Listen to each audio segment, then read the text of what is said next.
So ayun guys, another night, another swimming na naman ang mga lapok.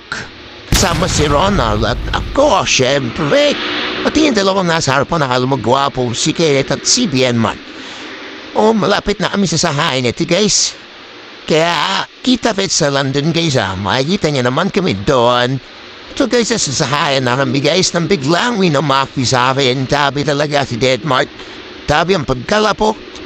At ito guys, nasa biyahe na rin kami. Ito guys, malapit na rin kami sa akin. Pupuntahan ito guys, oh. Grabe yan, gabing-gabi na biyahe pa. Makita po dito si Kenneth para mababawan sa iningan ni Denmark. Kaya napalik ko siya guys. Menda pa naman nandito na sa namin guys, parang namin nasa disco nito.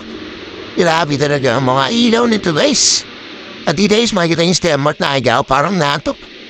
Marating kami dito guys, so bakit ang pinasagat siya ako?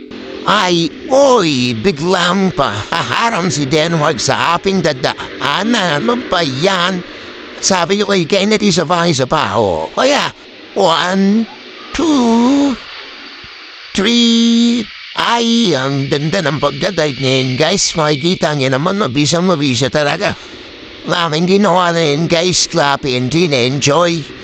Ano, ay kita niyo naman ang mga tao dyan, guys, nag-enjoy kahit hindi ganun karaming tao dyan, guys, masaya sila. Umitay pa isa. Masaya din naman kami kahit kaming dalam pagkain, guys, at sa tubig. Grabe talaga, biglahan din kasi. So, yun, guys, hanggang dito ng kami.